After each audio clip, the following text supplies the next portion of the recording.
Bonjour, nous sommes le jeudi 12 novembre 2020 et aujourd'hui ma vidéo s'appellera, pour une raison évidente si vous suivez un peu l'actualité, Monsieur Trump dans son bunker. Mais avant ça, je voudrais faire une petite réflexion sur les vidéos que je fais. Au départ, mes vidéos, c'était une illustration véritablement du blog, le blog de Paul Jorion. Ça s'était fait comme ça, c'était un organe de presse absorbé depuis dans le Nouvel Obs qui s'appelait Rue 89 et qui avait voulu que je fasse des petites vidéos. Pourquoi? Parce qu'on avait prétendu faire une émission en direct. J'étais encore aux États-Unis à ce moment-là, c'était voilà, en 2008-2009, je ne sais plus exactement. Et on allait prétendre que je répondais en direct aux questions des, euh, des internautes. Et en fait, il m'avait donné la formule, faire des petites capsules très rapides de quelques minutes et qu'on mettrait voilà, sur le site de Rue 89 en prétendant que je répondais en direct aux internautes. Et bon, et quelques temps après avoir fait ça, je me suis dit, ben, je peux continuer à faire ça, il n'y a pas de raison que je ne le mette pas comme illustration de mon blog. Et, euh, et les deux ont marché en même temps. Et quand je fais une vidéo, c'est dans le but voilà, d'en faire un billet en parallèle sur mon blog. Quand l'actualité n'est pas trop rapide, je demande des retranscriptions. Quand ça change d'heure en heure, comme ces jours-ci, je ne demande pas de retranscription parce qu'elles sont obsolètes, elles perdent de leur actualité assez rapidement. Euh, mais je reviendrai sans doute à la formule. Mais depuis, alors pourquoi je souligne ça? C'est parce que depuis, les deux vivent une vie un peu séparée. Les gens qui lisent, je vois, ce n'est pas les gens qui regardent des vidéos. J'ai un public distinct sur les vidéos et sur le blog. Et finalement, il y a peu de gens, j'ai l'impression, d'après les chiffres que je peux voir, les chiffres analytiques qu'offre à la fois WordPress pour le blog et les chiffres qu'offre YouTube, les gens qui viennent sur mon blog ne regardent pas trop les vidéos et les gens qui regardent les vidéos en général ne viennent pas du tout sur le blog. Donc ce sont deux publics maintenant assez distincts. Mais je voudrais dire quelque chose à propos de mon blog parce que c'est pertinent par rapport à la suite. Euh, Quels sont voilà, je vous ai dit, il y a un outil qui s'appelle Analytics qui vous permet voilà, de regarder l'âge des gens qui vous regardent, quels sont les billets qui sont les plus regardés, combien il y a de gens en direct en ce moment même sur le blog, combien il y en a par mois, est-ce que ce sont les mêmes qui reviennent ou est-ce que c'est des gens distincts, etc. Donc, quand vous regardez quels sont les pays où le blog de Paul Jorion est le plus regardé? Alors, c'est la France. C'est la Belgique en deux, c'est le Canada ensuite, c'est la Suisse en quatrième, c'est bon, là, les principaux pays européens francophones. Après, on trouvera le Maroc, mais on verra beaucoup de gens dans les villes, on verra beaucoup de gens qui me regardent à Abidjan. Mais le cinquième pays où je suis le plus regardé voilà, c'est les États-Unis. Mais quand vous regardez les villes, quelles sont les 5 premières villes au monde où on me regarde le plus? Alors, la première, c'est Paris.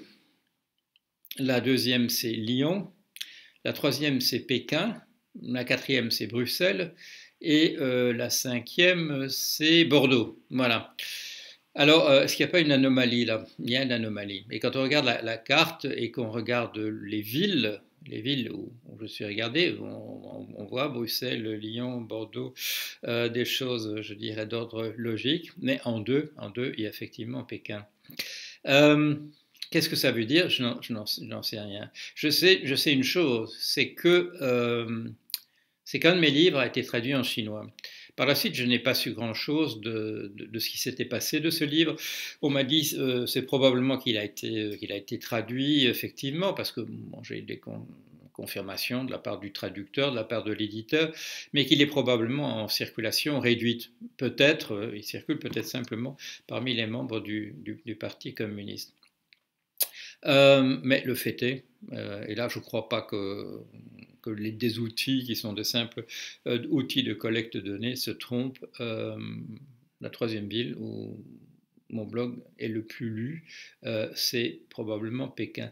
Et là, moi j'en tire quand même une conséquence, c'est la manière dont je rends compte de l'actualité. Alors on pourrait dire il y a un biais évident en faveur de la Chine dans votre blog ou dans vos vidéos.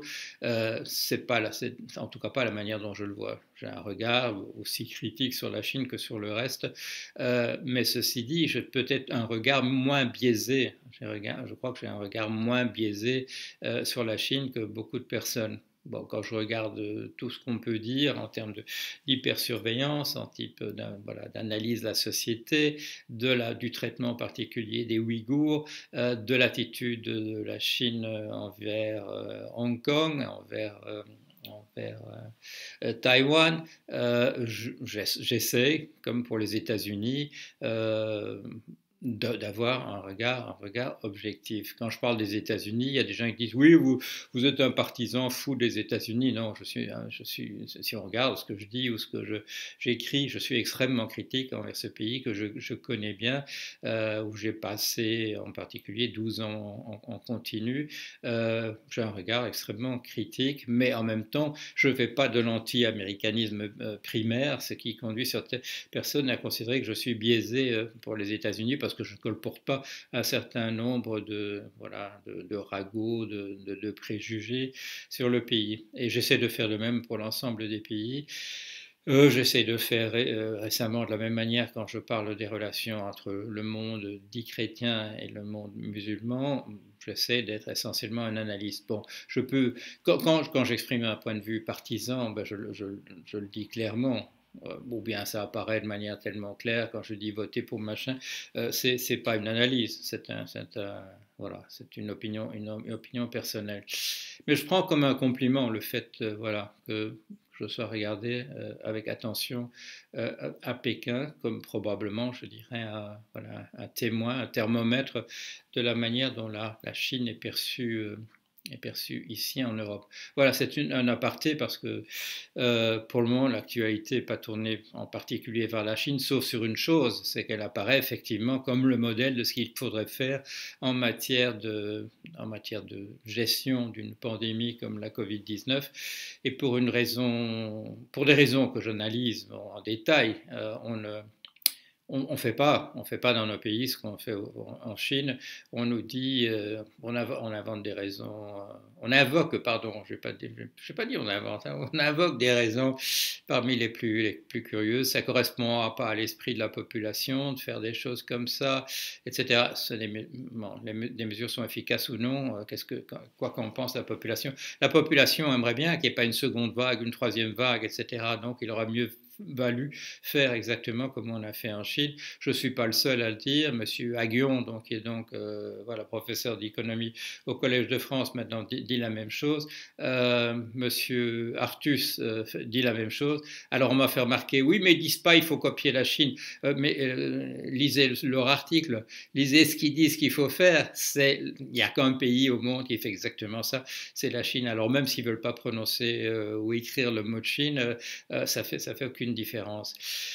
Passons aux États-Unis. Voilà, c'est eux qui sont vraiment sous la loupe en ce moment. Et pourquoi j'ai appelé ça Trump dans son bunker? Évidemment, c'est le bunker d'Adolf Hitler. C'est début 1945 à Berlin, qui ne sait plus trop quoi faire. On n'était pas là, mais on a des témoignages, qui étaient là. Il y a cet excellent film qui a été fait avec, j'oublie toujours le nom du metteur en scène, mais je l'indiquerai en dessous, et avec Bruno Ganz dans le rôle, une incarnation absolument extraordinaire par Bruno Ganz de Hitler, et donc qui attend, qui réfléchit devant son dernier carré, et qui invoque un peu n'importe quoi. Il est au bord du basculement de la folie, et il compte en particulier énormément sur sur le général von Steiner, dont il attend une offensive venant du nord pour faire sauter les taux des troupes soviétiques. Et on lui dit, mais furent, avec beaucoup d'hésitation, le général von Steiner est rentré à la maison, il n'a pas pu réunir les troupes en question. Et qu'est-ce que c'est que les troupes en question pour Trump? Évidemment, c'est les contestations des résultats sur le terrain. Où est-ce qu'on en est dans dans le vote populaire, c'est-à-dire le suffrage universel, et dans le vote par les grands électeurs, dans ce système à plusieurs étages aux États-Unis? Du point de vue du vote populaire, du suffrage universel, il y a un différentiel maintenant de 5 millions de voix entre Biden et Trump. Et pour ceux qui hésiteraient encore, il y a 5 millions de voix de plus pour Biden. Et voilà, l'écart entre Biden et Trump, c'est bien 5 millions de voix. Alors, par comparaison, qu'est-ce que c'était en 2016 avec Mme Clinton? Mme Clinton l'a emporté au suffrage universel. Monsieur Trump, qui n'accepte pas la moindre critique, a prétendu mordicus pendant 4 années que c'était lui qui avait eu davantage de voix. C'est pas vrai. L'écart était de 2,9 millions. Et maintenant, on est à 5 millions. On n'est pas encore au double, mais enfin, on se rapproche parce que les décomptes continuent. Avec un écart de l'ordre de 3 millions, il était encore possible dans ce système à 2 étages que celui qui l'emporte de 3 millions perde dans le vote en raison du système des grands électeurs. À 5 millions, ça paraît impossible. À 5 millions, il y a 5 millions d'écart.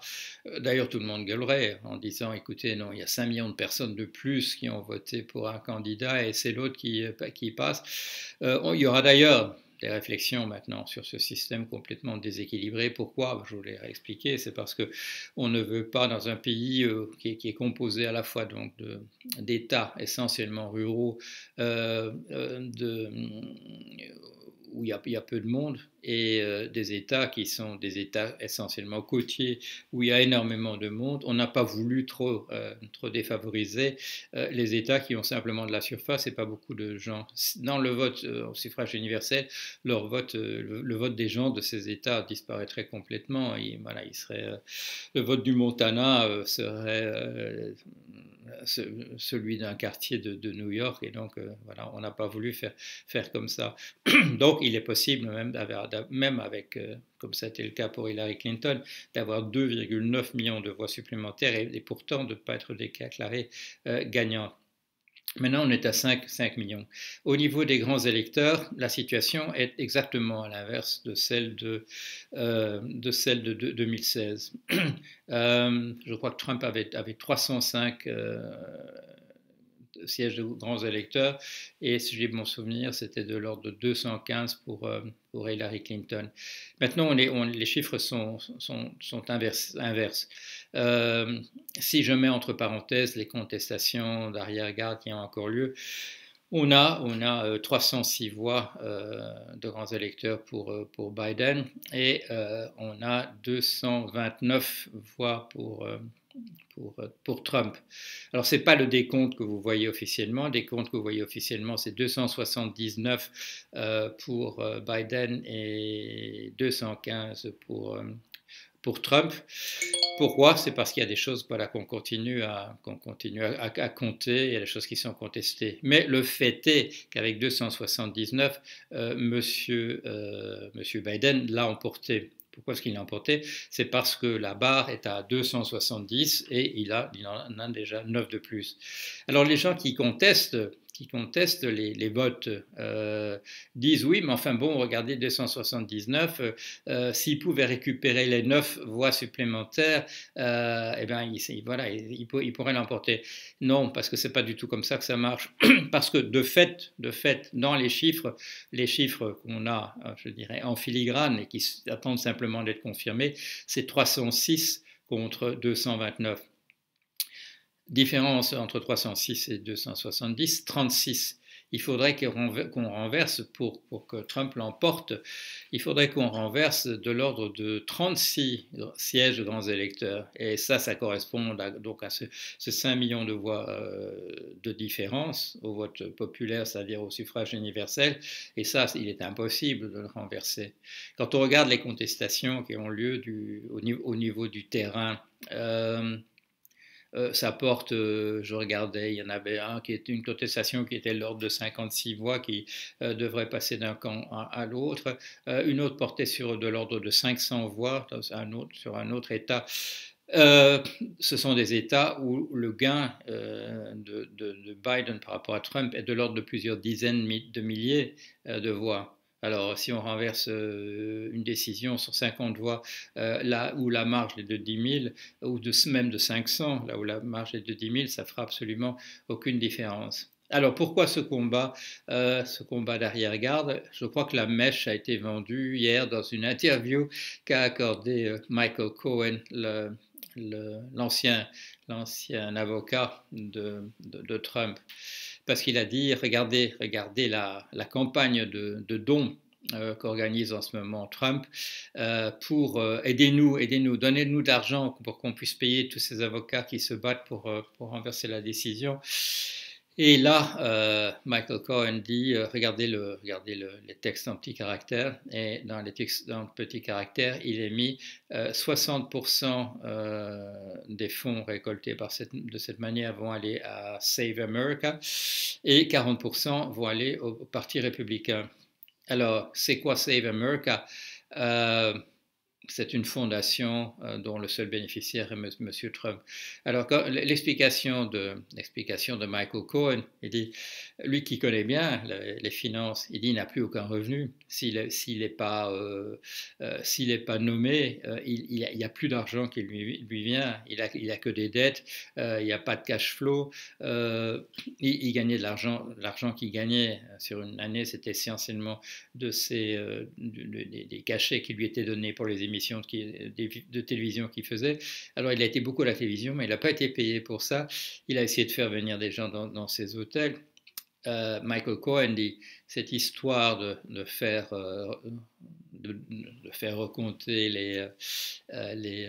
les voix ici et là, c'est pas pour les 50 voix en plus qu'on récolterait ou les 500 en plus, c'est pour qu'il y ait un flux d'argent qui vienne et dont Trump pourrait l'utiliser comme argent, et pas comme argent de poche, mais comme argent véritablement pour vivre. Et un parallèle est fait avec ce fonds privé qui avait été créé pour créer une muraille à la frontière mexicaine, et pour lequel Monsieur Steve Bannon, donc l'âme damnée, le penseur d'extrême droite suprémaciste blanc qui conseille Trump, a été arrêté pour malversation, parce que sur cet argent qui était récolté auprès du public pour créer une muraille un mur entre les États-Unis et le Mexique. En fait, l'argent revenait essentiellement au créateur de ce fonds, et en particulier M.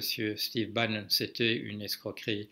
Donc, que dit M. Michael Cohen? Cette histoire de faire recompter des voix et demander aux gens de mettre de l'argent dans la tirelire pour ça, c'est encore une escroquerie. C'est du même ordre que la fondation Trump, c'est du même ordre que l'université Trump.